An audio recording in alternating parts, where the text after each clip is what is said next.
10th class के प्यारे विद्यार्थियों, तो हमने खनिज संसाधन के अंतर्गत खनिजों के प्रकार पढ़े थे, जिसको 3 भागों के अंतर्गत विभाजित किया गया था, जिसमें सबसे पहला था धात्विक खनिज। कौन सा था? धात्विक खनिज।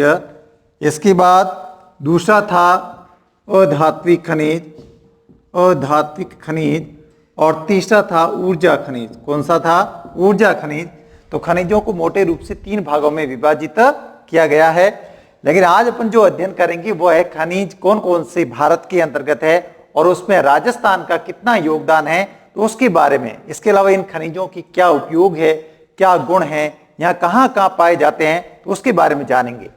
तो इसके अंतर्गत हमने हालांकि पढ़ लिया था, सबसे पहले हमने क्या पढ़ा था? लौह उद्योग या लौह से संबंधित कौन कौन से खनिज या कहाँ कहाँ पाए जाते हैं। तो लोहे धातु की खनिज वह झारखंड, गोवा, कर्नाटक, महाराष्ट्र, इन राज्यों के अंतर्गत हमने जाना था। और लोहे की जो सबसे बड़ी खान थी वो कौन सी है? बेलाडीला। कौन सी है? बेलाडीला। ये खान एशिया की सबसे बड़ी खान है, एशिया महाद्वीप की लोहे की सबसे बड़ी खान है। और ये खान कहां पर है? भारत के अंतर्गत छत्तीसगढ़ राज्य में है। किस राज्य के अंतर्गत है? छत्तीसगढ़ राज्य के अंतर्गत है बेलाडीला खान, अर्थात बैल के डील या बैल के शरीर के आकार वाली खान है, जो एशिया महाद्वीप के अंतर्गत अर्थात भारत में छत्तीसगढ़ राज्य के अंतर्गत सबसे बड़ी खान है। ये ध्यान रखना, कई बार यह कंपटीशन एग्जाम में भी पूछा जाता है। तो आज हम विस्तार से इसके बाद में जो जानते हैं वो दूसरा जो प्रमुख खनिज है वो खनिज है तांबा। कौन सा खनिज है? तांबा अर्थात कॉपर। तांबे का हमारे देश में बहुत महत्वपूर्ण स्थान है, अर्थात तांबा मुख्य रूप से है वह सल्फाइड चट्टानों के अंतर्गत पाया जाता है। सल्फाइड व चारका पाइराइट एसिड के रूप में, चारका पाइराइट एस्क के रूप में मिलता है। अर्थात ये मुख्य रूप से हमारे देश के अंतर्गत देखा जाए तो औषधि चट्टानों में भी पाया जाता है, अर्थात जहां पर औषधि चट्टानें मौजूद रहती है उनमें पाया जाता है। लेकिन कायांतरित भी, तो 2 प्रकार की चट्टानों पाया जाता है, कायांतरित व औषधि। कायांतरित वो कौन सी है? औषधि है। इन चट्टानों के अंतर्गत जो खनिज पाया जाता है वो तांबा है। कौन सा खनिज है? तांबा है। और तांबे का जो सबसे अधिक जो घनत्व है वो हमारे देश के अंतर्गत मध्य प्रदेश में, अर्थात सबसे अधिक ये कहां पाया जाता है? मध्य प्रदेश, झारखंड,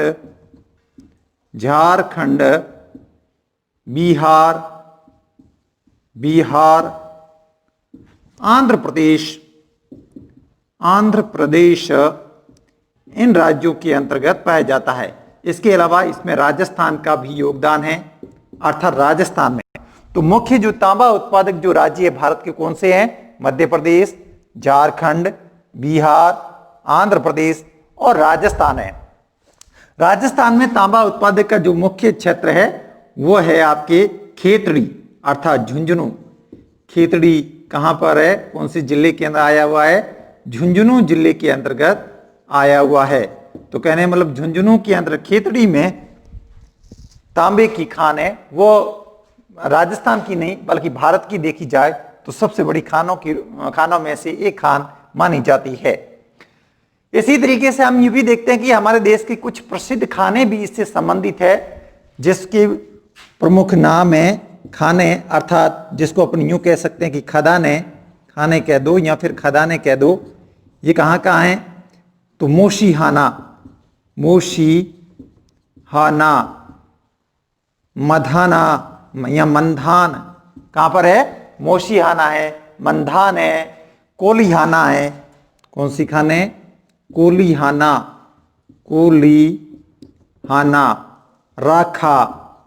राखा। ये 4 बड़ी है यहाँ प्रसिद्ध है, वो भारत की क्या है? खाने या खदाने हैं, और जिसके अंतर्गत क्या लोहे का उत्पन्न किया जाता है या लोहे से संबंधित है। ये अधिकांश खाने जो दिखाई दे रही है, मौसीना मध्याना है, ये झारखंड के अंतर्गत है, और कोलियाना राखा खान है, ये बिहार के अंतर्गत मौजूद है।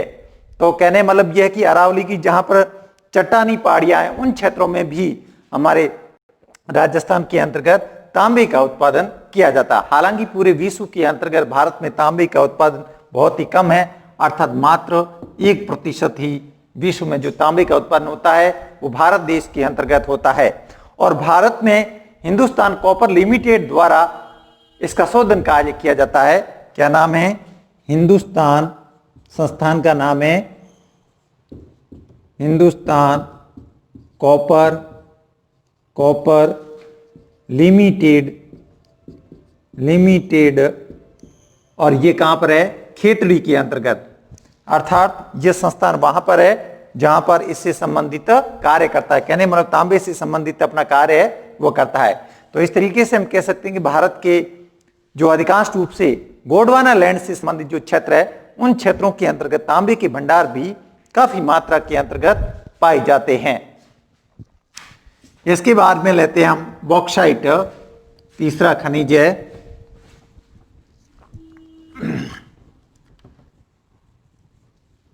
बॉक्साइट खनिज भी बहुत महत्वपूर्ण है, जिसका प्रयोग अधिकांश रूप से एल्यूमिनियम के रूप में किया जाता है। किसके रूप में? एल्यूमिनियम के रूप में होता है। तो तीसरा हम खनिज लेते हैं वह है बॉक्साइट।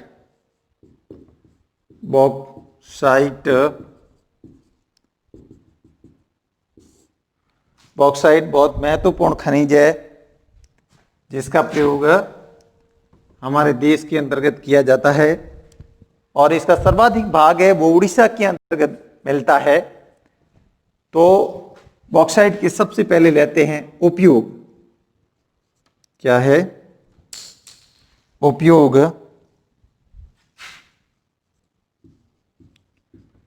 एंड इस खनिज का मुख्य उपयोग क्या क्या है? तो पहला उपयोग क्या लेंगे? एल्यूमिनियम बनाने में।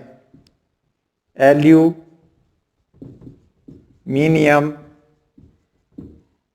बनाने में एंड एल्यूमिनियम के रूप में इसका प्रयोग है वो किया जाता है।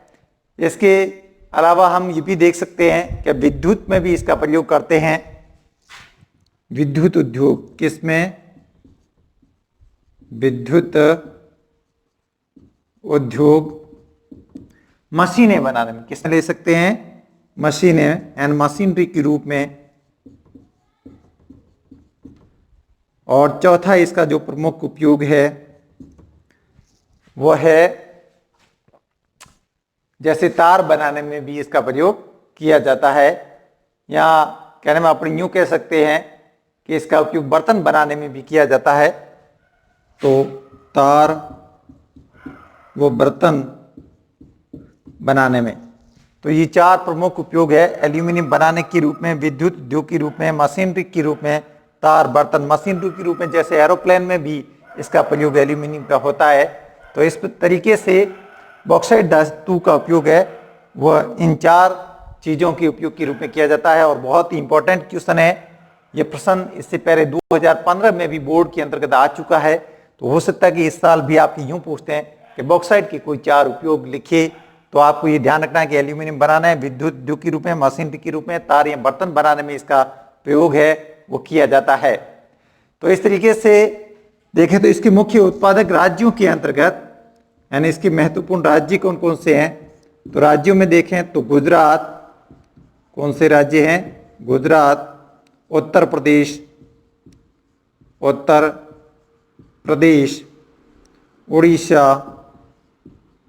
उड़ीसा, महाराष्ट्र।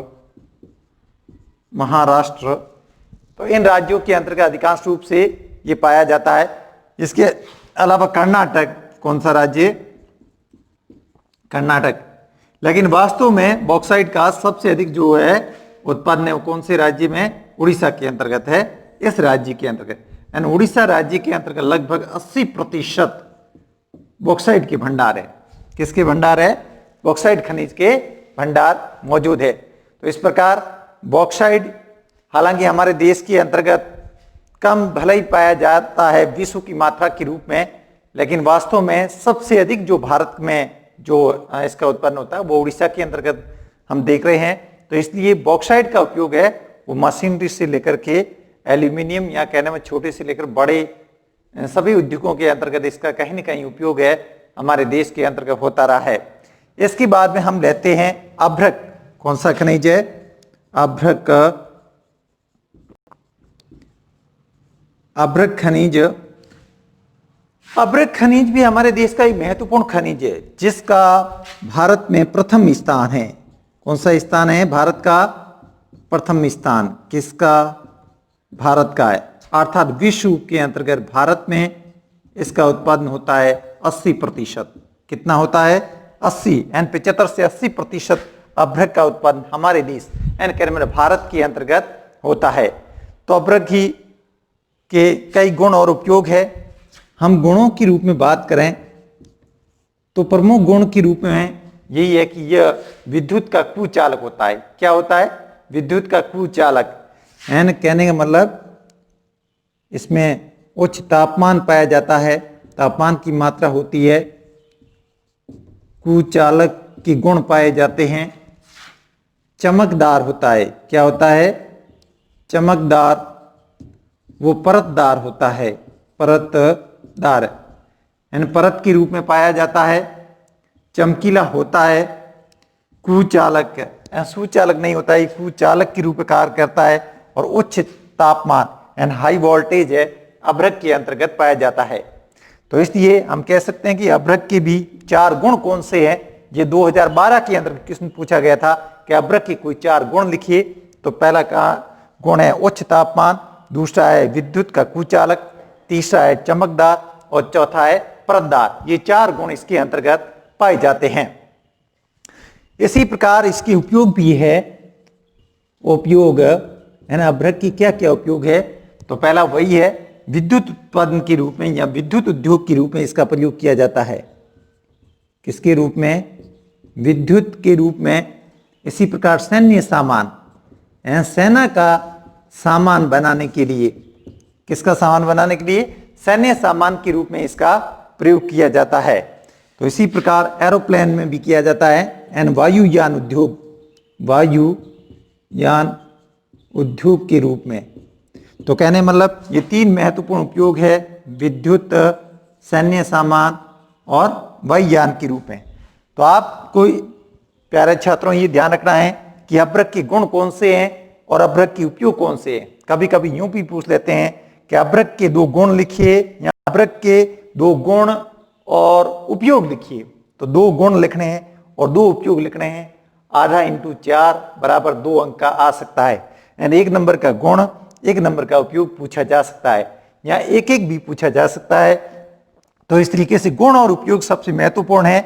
राज्य इतने महत्वपूर्ण नहीं है, इसलिए आप इन खनिजों की जितने भी याद रख रहे हो, मुख्य रूप से हमेशा उपयोग याद रखिए। उपयोग है, गुण है, तो इन 2 चीजों को कहना है मतलब अच्छी तरीके से इन उद्योगों से संबंधित याद रखना है। बाकी ये महत्वपूर्ण नहीं है कि यह कौन कौन से राज्य के। हाँ, ये जरूर रखना कि सर्वाधिक किस राज्य के अंतर्गत है। वो भले ही कभी कभार कंपटीशन पूछ लेते हैं, बाकी सभी राज्यों के बारे में नहीं पूछते हैं। तो आप तो बस उपयोग और गुण, इन 2 चीजों का प्रत्येक उद्योग के अंतर्गत या प्रत्येक खनिज से संबंधित जो बातें हैं उनका ध्यान रखें। इसके बाद में हम लेते हैं तीसरा जो खनिज है वो है सीसा जस्ता। सीसा जस्ता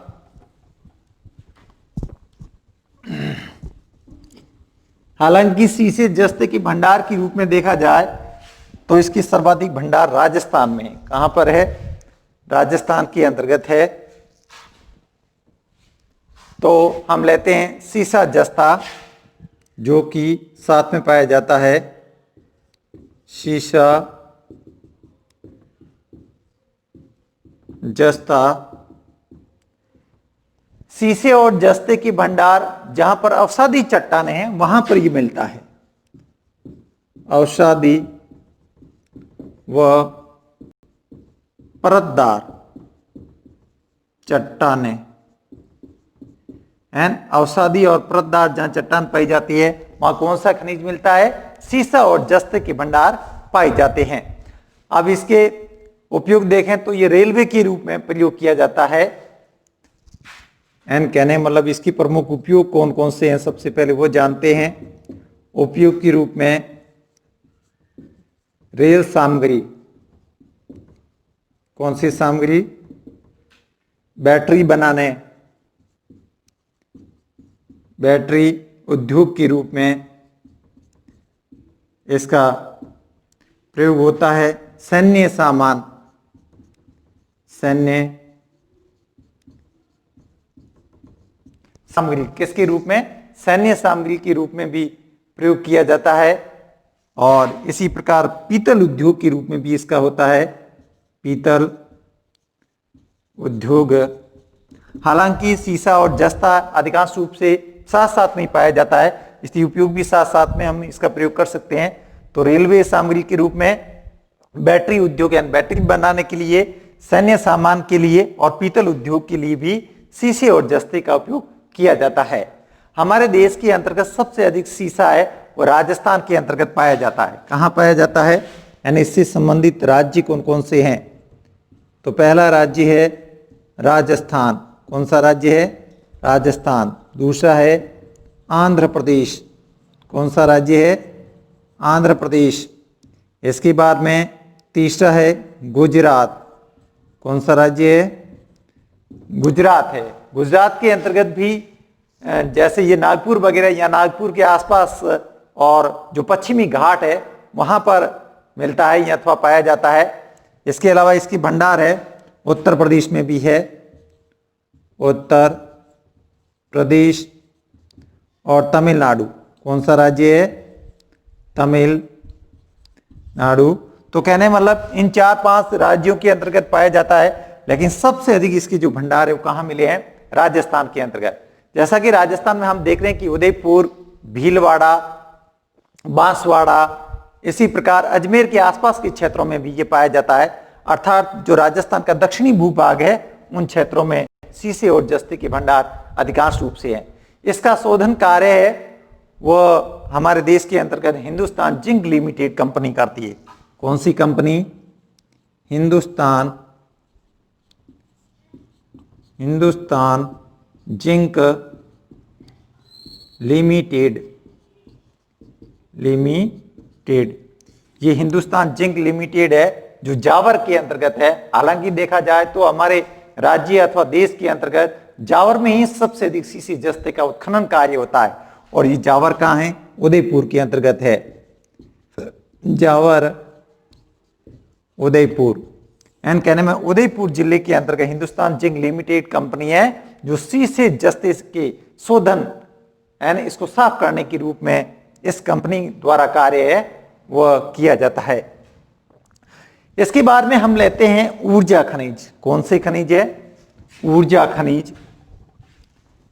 अब ऊर्जा खनिज के अंतर्गत हम सबसे पहले जानते हैं कोयले के बारे में, और उसके बाद में पेट्रोलियम है, प्राकृतिक गैस है। तो ये ऊर्जा के अंतर्गत शामिल होने वाले प्रमुख खनिज है।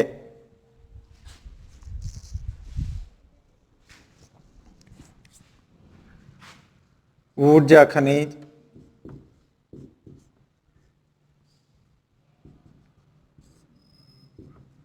ऊर्जा खनिज जो किसके रूप में पाया जाता है? सूर्य के रूप में, मानव जीवाश्म के रूप में, जीवाश्म खनिज के रूप में भी ये पाया जाता है।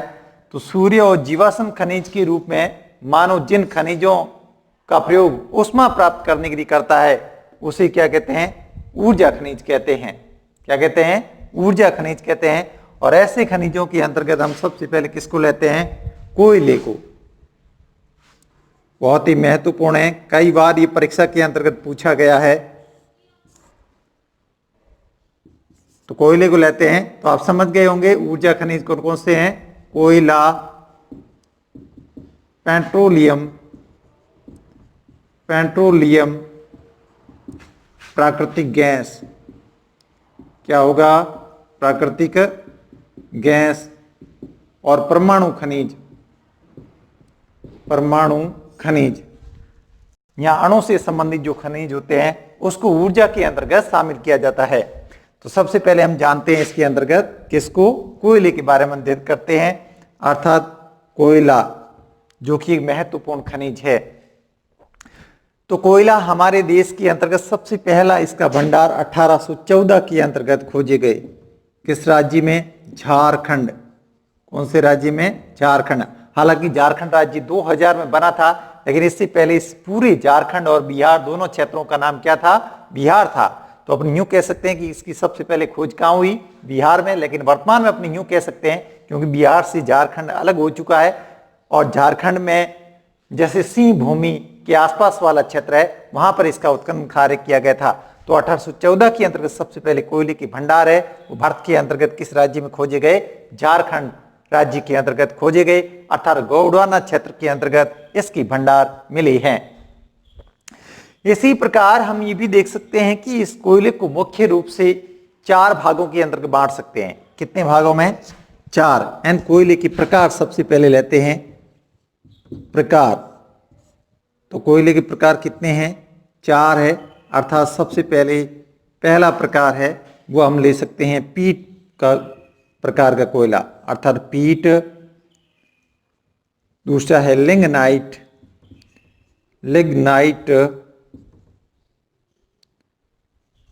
लिग्नाइट खनिज। तीसरा है बिटुमेंस,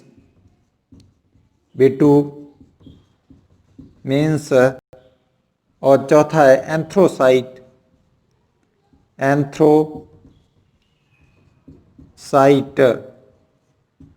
तो कौन सा है? पीट, लिग्नाइट, बिटुमेंस और एंथ्रोसाइट है। पीट के अंतर्गत जो कार्बन की मात्रा होती है, किसकी मात्रा?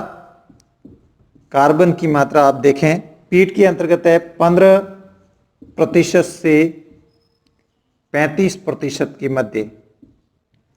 लिग्नाइट के अंतर्गत कार्बन की मात्रा 35% से 50% के मध्य पाई जाती है। तो बिटुमेंस के अंतर्गत जो है वो 75% से 80% के मध्य, और एंथ्रोसाइट के अंतर्गत 80% से 90% के मध्य किसकी मात्रा? कार्बन की मात्रा पाई जाती है। तो इन खनिजों के अंतर्गत देखें तो सबसे उत्तम कोटि का या चमकीला खनिज कौन सा है? एंथ्रोसाइट है, ये ध्यान रखना। सबसे बढ़िया जो कोयला कौन सा है? एंथ्रोसाइट है। और सबसे घटिया कौन सा है? पीट है। पीट एकमात्र ऐसा कोयला है जिसमें कार्बन की मात्रा सबसे कम है, चमकदार नहीं होता है और राख की मात्रा सबसे अधिक पाई जाती है। उसके बाद में लिग्नाइट कोयला है जिसमें पीट की अपेक्षा अच्छा है, 35 से 50%, फिर भी इसमें राख की मात्रा काफी पाई जाती है। और राजस्थान के अधिकांश क्षेत्रों में जो खनिज मिला है वो कौन सा खनिज है? लिग्नाइट खनिज है। ये भी आपको ध्यान रखना है। और ये चमकदार नहीं होता है। बिटुमेंस है, इसमें भी राख की मात्रा कम होती है इन दोनों खनिजों की अपेक्षा, और ये हमारे देश के अंदर काफी क्षेत्रों के अंतर्गत भी मिला है जिसमें कार्बन की मात्रा 75 से 25 होती है। लेकिन एंथ्रोसाइट कोयला है, इसमें कार्बन की मात्रा सबसे अधिक अर्थात 80 से 90% होती है, और यह सबसे अधिक क्या होता है? चमकदार होता है। क्या होता है? चमकदार होता है। कार्बन की मात्रा अधिक होती है, राख का प्रयोग नहीं होता, अर्थात इससे राख बहुत ही कम बनती है। तो इस तरीके से हम कह सकते हैं कि एंथ्रोसाइट कोयला सबसे उत्तम कोटि का है, दुनिया के अंतर्गत सबसे कम भागों में पाया जाता है, और भारत में भी ये बहुत ही कम पाया जाता है। तो इस तरीके से कह सकते हैं कि इन चारों प्रकारों में सबसे बढ़िया जो कोयला है वो एंथ्रोसाइट है, और सबसे घटिया कोयला कौन सा है?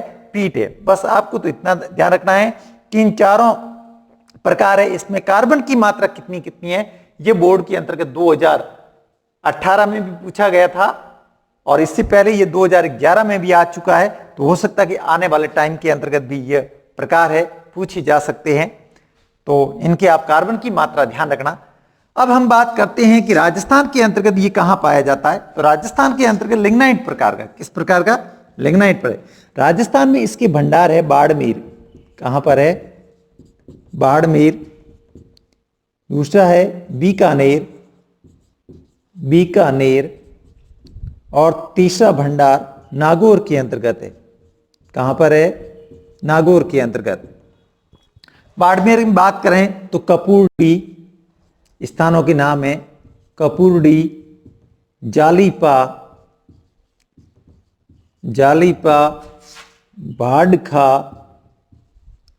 भाड़खा, सेव, इसके अलावा गुंगा वगैरह उन क्षेत्रों के अंतर्गत है। कहने वाला हमारे राज्य के अंतर्गत या बाड़मेर जिले के अंतर्गत इसकी भंडार पाए जाते हैं। और बीकानेर के अंतर्गत पलाना की खाने प्रसिद्ध है। कौन सी खाने? पलाना की खाने सबसे अधिक प्रसिद्ध है।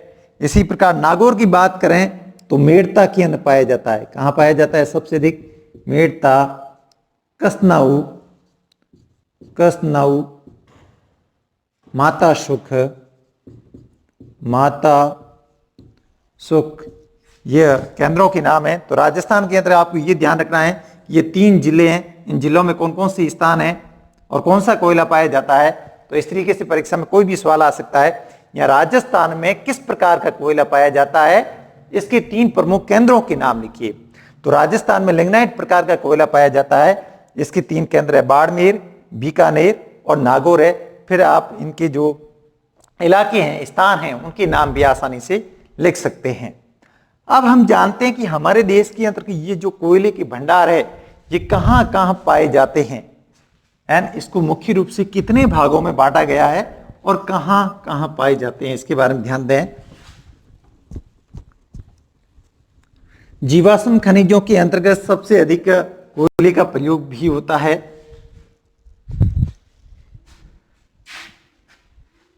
तो कोयले के प्रकार,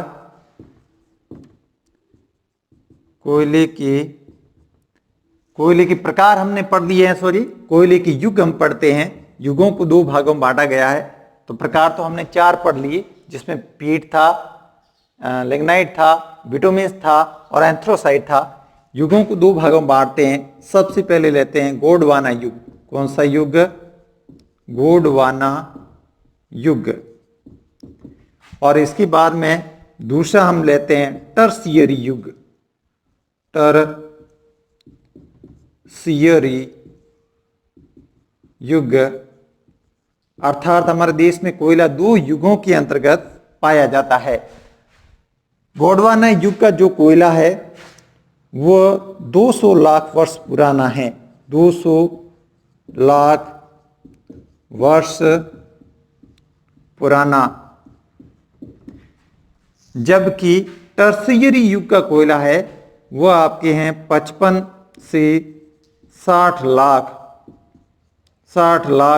वर्ष पुराना। गोंडवाना युग के भंडार है वो भारत के मध्यवर्ती क्षेत्र, या पूरे तरीके से मध्यवर्ती नहीं कह सकते हैं हम, मध्य के जो पूर्वी भाग है उन क्षेत्रों के अंतर्गत, अर्थात इसके अंतर्गत गोदावरी प्रमुख क्षेत्रों के नाम आपको बता देते हैं। ये नदी घाटियों के अंदर पाया जाता है। गोदावरी, महानदी, सोन नदी घाटी, पंच नदी। कौन सी नदी? पंच नदी घाटी के अंतर्गत वृद्धा घाटी, कौन सी घाटी है? वृद्धा घाटी के अंतर्गत भी पाया जाता है। इसके अलावा दामोदर घाटी, कौन सी घाटी? दामोदर घाटी के अंतर्गत पाया जाता है। अर्थात हम राज्यों के अंतर्गत बात करें तो इसके अंतर्गत मुख्य राज्य है वो आपके हैं झारखंड, बिहार,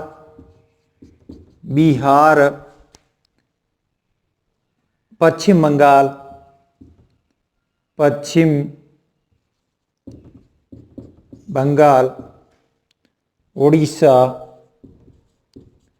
उड़ीसा, आंध्र प्रदेश,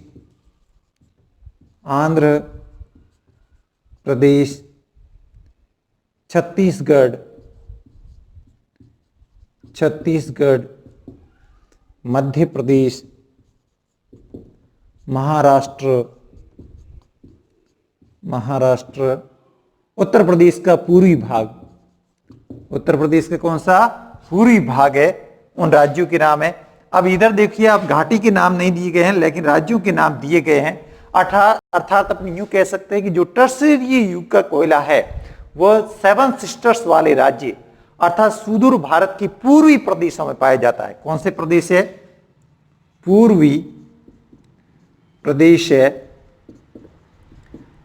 अब इन राज्यों की ना हम बात करें तो आसाम अर्थात असम, अरुणाचल प्रदेश, अरुणाचल प्रदेश, मेघालय,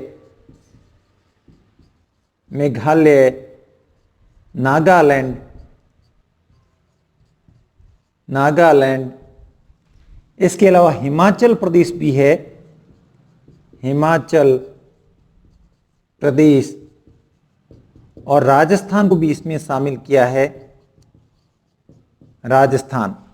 तो अधिकांश जो राज्य है वो सेवन सिस्टर्स के नाम से 7 राज्यों को जानते हैं। उन क्षेत्रों के अंतर्गत टर्शियरी युग का कोयला पाया जाता है, अर्थात टर्शियरी युग का कोयला असम, अरुणाचल प्रदेश, मेघालय, नागालैंड, मणिपुर, हिमाचल प्रदेश, राजस्थान, इन क्षेत्रों के अंतर्गत मिलता है। तो कहने मतलब कोयले के 2 युग है, ये भी एग्जाम के अंदर कई बार पूछा गया है। तो कोयले को कितने युगों में बांटा गया है, उनके उत्पादक क्षेत्रों के नाम लिखिए। तो आपको कोयले को 2 युगों में बांटा गया है, गोंडवाना युग का कोयला और टर्शियरी युग का कोयला। गोंडवाना युग का कोयला है, फिर क्षेत्रों के साथ इसको आपको सेंटेंस बना के लिखने हैं कि गोंडवाना युग का कोयला 200 लाख वर्ष पुराना है।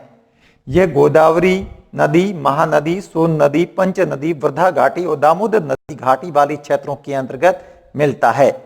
इससे संबंधित प्रमुख राज्य झारखंड, बिहार, पश्चिम बंगाल, उड़ीसा, आंध्र प्रदेश, छत्तीसगढ़, मध्य प्रदेश, महाराष्ट्र और उत्तर प्रदेश का पूर्वी भूभाग है। इसी प्रकार दूसरा सेंटेंस आपको यूं बनाना है कि टर्शियरी युग का कोयला 55 से 60 लाख वर्ष पुराना है। यह कोयला भारत के अधिकांश रूप से पूर्वी प्रदेशों में पाया जाता है, अर्थात इनकी प्रमुख क्षेत्र असम, अरुणाचल प्रदेश, मेघालय, नागालैंड, हिमाचल प्रदेश और राजस्थान हैं। तो इस तरीके से इस प्रश्न का उत्तर है वह आसानी से लिखा जा सकता है। तो प्यारे छात्रों, आपको कोयले के युग और कोयले के प्रकार 2 चीजें ध्यान रखना। कोयले के प्रकार जिनको अभी अपन ने पढ़ा, प्रकार कितने भागों में, 4 भागों में बांटा गया था, और युग के अंदर कितने हैं, 2 भाग है। कितने भाग है, 2 भाग है। तो इस तरीके से हम कल और भी अध्ययन करेंगे एंड कोयले को अच्छी तरीके से आप है इसके प्रकार है या इसके जो प्रदेश है उनको आप अच्छी तरीके से लिखें, पढ़ें और याद करें। अगला टॉपिक अपना कल